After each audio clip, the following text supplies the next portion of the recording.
कभी ऐसा लगता है कि जिंदगी में सब कुछ करते हुए भी असली काम पीछे रह जाता है। कैलेंडर भरा रहता है पर दिल में एक हल्का सा खालीपन हम सबके साथ होता है। हजार ऑप्शंस, हजार डिमांड्स और हम थक कर सोचते हैं, क्या मैं सच में सही चीज पर ध्यान दे रहा हूं? दोस्तों, सबसे पहले आप सबका दिल से धन्यवाद सब्सक्राइब करने के लिए, सपोर्ट देने के लिए और इस सफर में साथ चलने के लिए। आज हम एक ऐसी सोच खोलने वाले हैं जो बिजी को प्रोडक्टिव और स्कैटर्ड को फोकस में बदल देती है। यह किताब सिखाती है कि कम सिर्फ कम नहीं होता, अगर सही चुना जाए तो वही कम सबसे बड़ा असर लाता है। यह हमें बताती है कैसे बेजरूरी चीजों को शांति से इनकार करना, कैसे अपने दिन को एडिट करना और कैसे छोटी जीतों से बड़ा फ्लो पैदा होता है।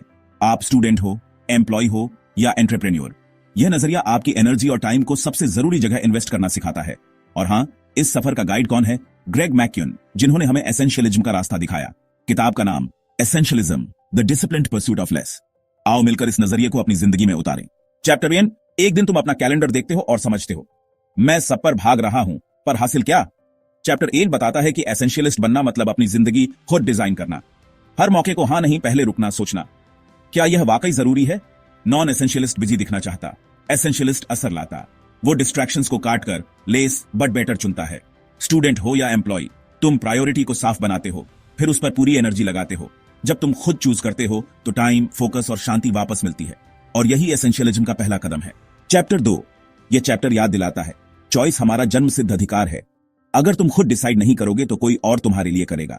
इसलिए अपने दिन, अपनी ऊर्जा और अपने सपनों पर अपना अधिकार वापस लो। हर हां के साथ एक अनजान ना चिपका होता है अपने सबसे जरूरी काम से। एसेंशियलिस्ट कहता है, मुझे हर चीज करनी ही नहीं, मैं चुनूंगा। ऑफिस में हर छोटी रिक्वेस्ट पर हां नहीं, पहले पूछो, क्या यह मेरी टॉप प्रायोरिटी को सर्व करता है? जब तुम चॉइस करते हो, तुम डायरेक्शन पाते हो और गिल्ट के बगैर ना कहना आसान होता है आज। चैप्टर 3। यह चैप्टर सिखाता है कि ज्यादा चीज उतनी जरूरी नहीं होती जितना हम सोचते। एसेंशियलिस्ट वाइटल फ्यू को ट्रिवियल मैनी से अलग करता है। वो अंदाजे से नहीं, क्राइटेरिया से चुनता, जैसे 90% रूल। अगर किसी मौके को तुम 90 से ऊपर स्कोर नहीं दोगे तो उसे ना ही कहो। स्टूडेंट के लिए इसका मतलब हर नोट, हर व्हाट्सएप ग्रुप, हर वर्कशॉप इक्वल नहीं। एम्प्लॉय के लिए हर मीटिंग क्रिटिकल नहीं। तुम डेटा, इंट्यूशन और टेस्ट से देखते हो, क्या यह मेरी डायरेक्शन को सपोर्ट करता है? जब डिसर्नमेंट बढ़ता है, क्लैरिटी, कॉन्फिडेंस और आउटपुट तरह से बढ़ते हैं। चैप्टर 4। यह चैप्टर सच बताता है, हर हां के साथ एक ट्रेड ऑन ऑफ आता है। तुम सब कुछ साथ साथ नहीं पा सकते, तो सवाल बदल दो, कौन सा प्रॉब्लम मैं चाहूंगा? अगर लेट तक ऑफिस रुकना चूज करते हो तो फैमिली टाइम घटेगा। अगर हेल्थ को चूज करते हो तो कुछ एक्स्ट्रा काम छोड़ना पड़ेगा। एसेंशियलिस्ट ट्रेड ऑन ऑफ से भागता नहीं, उसे डिजाइन करता है। ऑप्शंस का मुकाबला करता, लॉन्ग टर्म वैल्यू, डेप्थ और मीनिंग कहां ज्यादा मिलेगा, फिर वही चुनता जहां इंपैक्ट गहरा हो। जब तुम सोची समझी ट्रेड ऑन प्लान करते हो, लाइफ में गिल्ट कम, कंट्रोल ज्यादा और रिजल्ट्स बेहतर मिलते हैं। चैप्टर 5। एस्केप, अनअवेलेबल रहने का फायदा। इस चैप्टर का सीधा संदेश, सोचने के लिए जगह बनाओ। जब तुम हमेशा अवेलेबल रहते हो, तुम सिर्फ दूसरों के एजेंडा पर जीते हो। एसेंशियलिस्ट अपने कैलेंडर में व्हाइट स्पेस रखता है, जैसे 60-90 मिनट का थिंकिंग ब्लॉक, जिसमें फोन साइलेंट, नोटिफिकेशंस बंद और दरवाजा बंद। ऑफिस में तुम कहते हो, इस वक्त मैं स्ट्रैटेजी सोच रहा हूं। स्टूडेंट लाइब्रेरी में कॉर्नर चूज करता है। घर पर मां अपनी चाय के साथ 30 मिनट का क्वाइट टाइम सेट करती है। इसी एस्केप में क्लियर आइडियाज जन्म लेते हैं। बिजी रहना आसान है, क्लियर रहना मुश्किल, और वही तुम्हें दूसरों से अलग बनाता है। चैप्टर 6। लुक, जो वाकई मायने रखता है उसे देखना। यहां लेसन है, देखने की कला सुधारो। सिर्फ डेटा नहीं, पैटर्न्स देखो। कौन सा 20% एफर्ट 80% रिजल्ट लाता है? एक छोटी डायरी रखो, हर दिन लिखो, आज किस काम ने सबसे ज्यादा असर डाला। कस्टमर्स से बात करो, टीम की लैंग्वेज सुनो और अपने गट को ट्रेन करो। मीटिंग्स में स्लाइड्स कम, क्वेश्चंस ज्यादा। इसकी असली प्रॉब्लम क्या है? अगर हम सिर्फ एक चीज कर सकें तो क्या करेंगे? जब तुम नॉइज के बीच सिग्नल पकड़ना सीख जाते हो, तुम्हारा टाइम और एनर्जी सीधा वाइटल फ्यू पर गिरता है, और वही तुम्हारे आउटपुट को मल्टीपल कर देता है। चैप्टर 7। प्ले, खेल की समझ को अपनाना। प्ले बचकानी चीज नहीं, ब्रेन का सीक्रेट इंजन है। जब तुम खेलते हो, स्केचिंग, गली क्रिकेट, लूडो या बस क्रिएटिव टिंकरिंग, दिमाग रिलैक्स मोड में जाता है और नई कनेक्शंस बनाता है। ऑफिस का स्टक प्रॉब्लम अक्सर वीकेंड के कैरम या लॉन्ग वॉक में सॉल्व हो जाता है।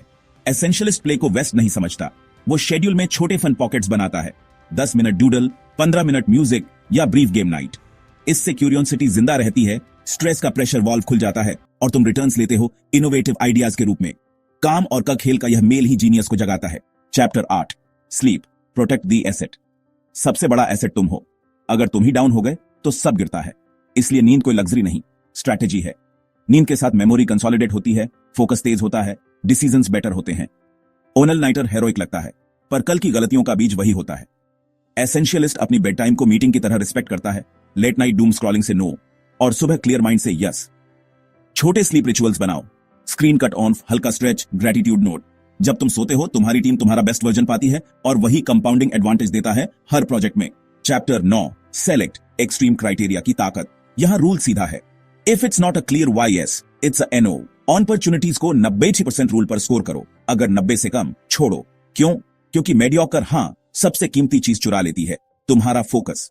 पहले हार्श फिल्टर लगाओ, mission fit, long term value, excitement. फिर छोटा पायलट टेस्ट, 2 हफ्ते ट्राई करो, अगर इंपैक्ट नजर ना आए ग्रेसफुल एग्जिट। स्टूडेंट के लिए हर कोर्स हर वर्कशॉप इक्वल नहीं, एम्प्लॉय के लिए हर प्रोजेक्ट रेज्यूमे वर्दी नहीं। जब तुम सेलेक्ट करना सीख जाते हो तुम्हारी हां का वेट बढ़ता है और तुम्हारा कैलेंडर लेस बट बेटर का असली मतलब दिखाता है। अध्याय 10 स्पष्टता। स्पष्ट करें एक फैसला जो हजारों को आसान बना दे। यहां सबक सरल है, एक जरूरी इरादा लिखो जो बाकी सब फैसलों का मार्गदर्शन करे। जैसे एक ध्रुव तारा, अगले 6 महीनों में मैं सिर्फ एक्स और वाई पर काम करूंगा, बाकी सब हो तो अच्छा है। विद्यार्थी के लिए इस सेमेस्टर सिर्फ 2 सबसे ज्यादा असर डालने वाले विषयों में टॉप करना है। कर्मचारी के लिए मेरा मूल्य गहन काम की रिपोर्ट्स और क्लाइंट के नतीजों से आएगा, इसलिए बेतरतीब मीटिंग्स कम। जब इरादा साफ होता है हर नया काम फिल्टर से गुजरता है, क्या यह मेरे इरादे को सर्व करता है? अगर हां तो पूरी ऊर्जा, अगर नहीं तो शालीनता से ना। स्पष्टता तुम्हें गति और शांति दोनों देती है। अध्याय 11 हिम्मत। हिम्मत करें शालीनता से ना कहने की शक्ति। ना कहना झगड़ा नहीं, एक कला है। स्क्रिप्ट याद रखो, शुक्रिया पर इस वक्त मेरी प्राथमिकता उमा है, इसलिए मैं वादा नहीं कर पाऊंगा, या मैं इस हफ्ते नहीं पर अगले मंगलवार 30 मिनट दे सकता हूं। बॉस, दोस्तों, रिश्तेदारों सबको सीधा पर नर्म जवाब। विकल्प 2 समय सीमा साफ रखो और गिल्ट को छोड़ो, हर हां तुम्हारी असली प्राथमिकता से समय चुरा लेता है। व्हाट्सएप ग्रुप्स, अचानक आए काम, वीकेंड पर मांगी गई मदद, सब पर वही नियम। जब तुम शालीनता से ना कहने में माहिर बनते हो तुम्हारी हां की कीमत बढ़ जाती है और तुम्हारा कैलेंडर कम लेकिन बेहतर बनने लगता है। अध्याय 12 पीछे हटना। नुकसान कम करके बड़ी जीत हासिल करो। डूबी हुई लागत से मत बंध जाओ। फीस दे दी, समय लगा दिया, फिर भी अगर प्रोजेक्ट या कोर्स अब मूल्य नहीं दे रहा तो बाहर निकलो। साप्ताहिक क्या करना बंद करें, ऑडिट रखो, कौन से काम सिर्फ जड़ता से चल रहे हैं, सीरीज जो खुशी नहीं देती, क्लाइंट जो ऊर्जा खींचता है, फीचर जो यूजर को चाहिए ही नहीं, काटो। बाहर निकलने को शालीन बनाओ। संक्षिप्त हैंडओवर, स्पष्ट नोट और सीख को दर्ज करो।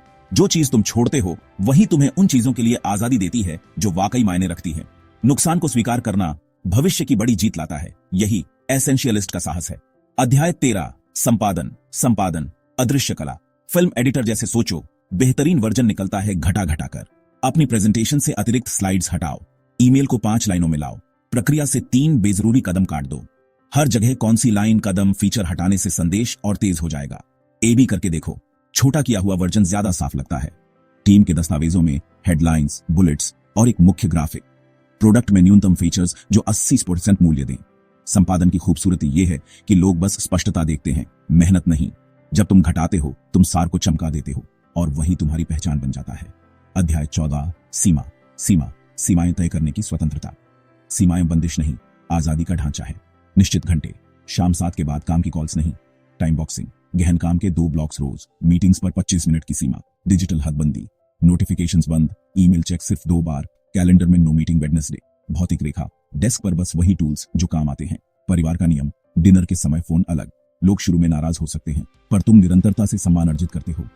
जब सीमाएं तय होती हैं तुम्हारा दिमाग अनुमानित दिनचर्या में फॉलो पकड़ता है और वही टिकाऊ गति, रचनात्मक सोच और बेहतर जिंदगी देता है। अध्याय 15 बफर। एक अनुचित लाभ। जिंदगी में हमेशा अप्रत्याशित आता है, ट्रैफिक, बग, क्लाइंट का आखिरी मिनट का बदलाव। एसेंशियलिस्ट इसलिए बफर बनाता है, समय, पैसा और ऊर्जा में सुरक्षा मार्जिन। योजना में 50% अतिरिक्त रखो, मीटिंग के बीच 10-15 मिनट का अंतराल। बजट में बुरे वक्त का फंड। विद्यार्थी के लिए जमा करने से 2 दिन पहले ड्राफ्ट को अंतिम रूप दो। कर्मचारी के लिए डिलीवरी से पहले टेस्टिंग के लिए बफर। बफर तनाव को शॉक एब्जॉर्बर की तरह सोख लेता है ताकि तुम हंसते हुए गुणवत्ता दे सको। जब तुम बफर डिजाइन करते हो आश्चर्य तुम्हें तोड़ते नहीं, तुम नियंत्रण में रहते हो। समय सीमाएं वास्तविक लगती हैं और तुम कम लेकिन बेहतर डिलीवर करते हो। अध्याय 16 घटाओ। घटाओ, बाधाओं को हटाओ। ज्यादा जोड़ना हर बार समाधान नहीं, अक्सर बेहतर निकलता है घटाने से। एसेंशियलिस्ट रुकावट को पहचान कर हटाता है। अनावश्यक स्वीकृतियां, दोहराए जाने वाले कदम, बेकार उपकरण। काम के प्रवाह में रुकावट के बिंदु ढूंढो, कहां रुकावट आती है, फिर डिजाइन बदलो। Templates, checklists, 1 click shortcuts, autofill, calendar rules. घर में भी वार्डरोब न्यूनतम, डेस्क पर सिर्फ जरूरी चीजें। जब तुम बाधाओं को हटाते हो गति अपने आप बढ़ जाती है। टीम में शुरू से अंत तक का रास्ता साफ दिखाओ, जिम्मेदार तय करो। घटाने से स्पष्टता बढ़ती है, गलतियां कम होती हैं और तुम्हारा सर्वश्रेष्ठ काम बार बार दोहराने योग्य बन जाता है। प्रयास कम, प्रभाव ज्यादा। अध्याय 17, तरक्की, प्रगति, छोटी जीतें। प्रेरणा बड़ी जीतों से नहीं, छोटी जीतों की रेलगाड़ी से आती है। एसेंशियलिस्ट न्यूनतम व्यवहार्य प्रगति तय करता है। आज सिर्फ 25 मिनट गहन काम, 300 शब्द, 10 कॉल्स। हर छोटी समाप्ति एक सूक्ष्म पुरस्कार देती है। डोपामीन से मोमेंटम बनता है। दैनिक स्कोरबोर्ड रखो, टिक मार्क्स, हैबिट ट्रैकर या स्ट्रीक कैलेंडर। प्रक्रिया आधारित लक्ष्यों पर ध्यान, रोज 2 पोमोडोरो ना की परफेक्ट रिपोर्ट। जब तुम छोटी जीतें मनाते हो, आत्मविश्वास बढ़ता है और कल थोड़ा ज्यादा संभव लगता है। प्रगति सीधी रेखा में नहीं होती, चक्रवृद्धि होती है। 1% रोज, 366 दिन बाद बड़ा उछाल। यही तरीका बर्नआउट के बिना बड़ा परिणाम लाता है। अध्याय 18, फलो, दिनचर्या की प्रतिभा। फलो इच्छा शक्ति से नहीं, दिनचर्या से आता है। निश्चित समय के ब्लॉक, निश्चित जगह, निश्चित अनुष्ठान, जैसे सुबह नोटबुक, चाय, भय, शोर मुक्त कोना। ट्रिगर्स बनाओ, वही प्लेलिस्ट, वही डेस्क सेटअप, वही शुरुआती वाक्य। कॉन्टेक्स्ट स्विच कम करो, ईमेल बैचिंग, चैट विंडोज बंद। साप्ताहिक ताल तय करो, सोमवार रणनीति, मंगल गुरु कार्यान्वयन, शुक्रवार समीक्षा। जब दिनचर्या बनी रहती है, दिमाग को कब शुरू करूं सोचना नहीं पड़ता, वह सीधा गहराई में घुस जाता है। एसेंशियलिस्ट आदतन प्रणालियां बनाता है जिससे महत्वपूर्ण काम लगभग सहज लगता है। दिनचर्या का मतलब बोरियत नहीं, यह रचनात्मक स्वतंत्रता का रास्ता है जहां अनुशासन से फलो जन्म लेता है। अध्याय 19, ध्यान। अभी सबसे महत्वपूर्ण क्या है? आज, इस पल सबसे जरूरी क्या? विन, अभी सबसे महत्वपूर्ण क्या है? यह सवाल तुम्हें वर्तमान में स्थिर करता है। मल्टीटास्किंग छोड़ो, सिंगल टास्क में 20-40 मिनट के फोकस स्प्रिंट्स। ध्यान भटकाने वाली चीज आए तो कागज पर लिखकर अलग रख दो, काम पर वापस आओ। सांस को रीसेट करो, 60 सेकंड का ठहराव, फिर सबसे जरूरी काम को पकड़ो। अगर सिर्फ एक चीज आज हो सके तो वह कौन सी होगी? मीटिंग्स में भी एजेंडा का एक मुख्य परिणाम लिखो। जब तुम अभी को सही चुनते हो, कल अपने आप ठीक बनता है। ध्यान कोई मूड नहीं, एक फैसला है जो तुम बार बार लेते हो और वही फैसला तुम्हारी जिंदगी की दिशा तय करता है। अध्याय 20, बनो एसेंशियलिस्ट जीवन। एसेंशियलिज्म हैक नहीं, पहचान है। रोज थोड़ा छंटाई करो, रोज साफ चुनाव करो, रोज आभार लिखो। रिश्ते, स्वास्थ्य, गहन काम, 3 स्तंभों को प्राथमिकता दो। हर तिमाही क्या करना बंद करें, सूची को अपडेट करो, उद्देश्य पर फिर से गौर करो और सीमाओं को मजबूत रखो।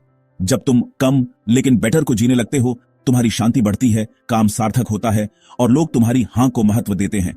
कभी परफेक्ट नहीं बनोगे, पर हर दिन एक छोटा जरूरी कदम तुम्हें उस जिंदगी के करीब ले जाता है जहां तुम डिजाइन करते हो।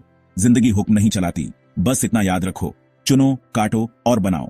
इस सफर के अंत पर एक बात साफ है, जिंदगी तब बनती है जब हम खुद चुनते हैं। एसेंशियलिज्म सिखाता है कि कम लेकिन बेहतर कोई नारा नहीं, बल्कि रोज का अनुशासन है। हमने सीखा, अपनी राह चुनो, कुछ जरूरी चीजों को पहचानो, समझौतों को डिजाइन करो, एस्केप से सोचने की जगह बनाओ, देखकर संकेत पकड़ो, खेल से जिज्ञासा जगाओ, नींद से अपनी संपत्ति की रक्षा करो और सिर्फ स्पष्ट हां को चुनो, फिर हटाओ।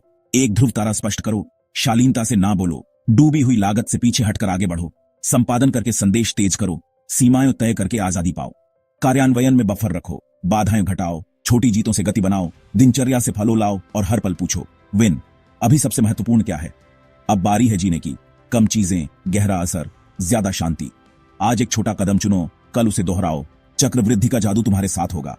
अगर इस सारांश ने आपको स्पष्टता दी हो तो लाइक करें, शेयर करें और सब्सक्राइब जरूर करें। यह हमारे लिए सबसे बड़ी ताकत है। कमेंट्स में बताएं इसमें से कौन सा सबक आपको सबसे ज्यादा लगा और अगली कौन सी किताब आप ब्रेकडाउन में देखना चाहेंगे। आपका एक कमेंट हमारी अगली वीडियो की दिशा तय कर सकता है। शुक्रिया देखने के लिए।